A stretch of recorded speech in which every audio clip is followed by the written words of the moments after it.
आज मनुस्मृति का नाम आते ही बहुत से लोग के मन में गुस्सा, पीड़ा और अस्वीकृति आ जाती है और यह स्वाभाविक भी है, क्योंकि इतिहास ने हमें इसे ऐसे दिखाया है कि इस पुस्तक का निर्माण ही शूद्रों पर अत्याचार करने के लिए किया गया था, जबकि यह न्याय और दंड पर मनोवैज्ञानिक रूप से पहला संविधान था। लेकिन आज हम न तो मनुस्मृति को संविधान मानने आए हैं, न ही अंबेडकर जी की आलोचना करने। आज हम एक ईमानदार सवाल पूछेंगे, क्या मनुस्मृति पूरी तरह से एक दमनकारी ग्रंथ थी या इसे बाद में तोड़ मरोड़ दिया गया? दोस्तों, महर्षि मनु के समय वर्ण कोई जाति नहीं था। यह जन्म से नहीं, कर्म और स्वभाव से जुड़ा सामाजिक वर्ग था। जैसे आज प्रोफेशन होते हैं, बिल्कुल वैसे ही स्वयं मनुस्मृति कहती है कि वर्ण बदला जा सकता है।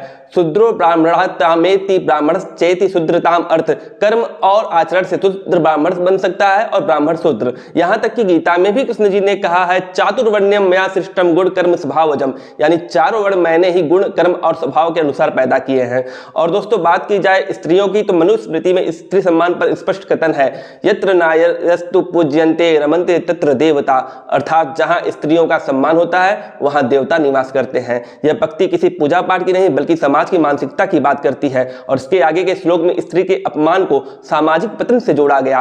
यत्रे तास्तु न पूज्यन्ते सर्वास्त्राफला क्रिया, अर्थात जहां स्त्रियों का अपमान होता है वहां सभी कर्म निष्फल हो जाते हैं। यह कथन पैट्रियार्की जस्टिफाई नहीं करता बल्कि उसे चेतावनी देता है।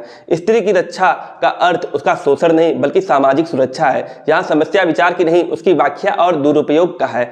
अब देखते हैं बाबा साहब अम्बेडकर ने मनुस्मृति क्यों चलाई। दोस्तों, उन्हें लगा कि सारे जाति और वर्ण व्यवस्था का मूल जड़ मनुस्मृति है और आज का मनुस्मृति जो भी पढ़ेगा उसे भी यही लगेगा। लेकिन दोस्तों, मनुस्मृति पहले मानव व्यवहार पर आधारित वर्ण व्यवस्था पर आधारित था और समस्या तब शुरू हुई जब वर्ण को जन्म से बांध दिया गया और दंड व्यवस्था को वर्गीय बना दिया गया। और मनुस्मृति को विभिन्न राजाओं ने समय समय पर अपने फायदे के लिए बदल दिया। यहाँ तक कि अंग्रेज भी मनुस्मृति में बहुत छेड़छाड़ करके गए हैं। दोस्तों, अब यह इसका मतलब नहीं कि प्राचीन मनुस्मृति को खोज करके फिर से उसे लागू कर दिया जाए, लेकिन आज मनुस्मृति को न तो जलाने की जरूरत है और न लागू करने की। बस आज के समाज को मनोवैज्ञानिक रूप से समझना चाहिए और समय समय पर वर्तमान संविधान को मानव हित में अपडेट करते रहना चाहिए। जय हिंद।